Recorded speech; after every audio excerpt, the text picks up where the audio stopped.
Sa mga misteryo sa imong pagpamuhat o labaw nga akong misteryo sa pagbuwas.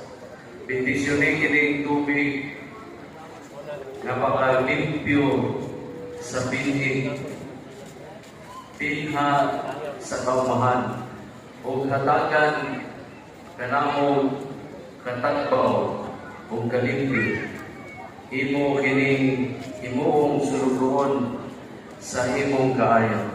Pinaagi sa tubig, luwason mo ang imong katawhan o itagbaw mo ang ilang kauhaw dito sa kamingawan. Isangyaw sa mga propeta nga gamitan o tubig, mahimong ikaw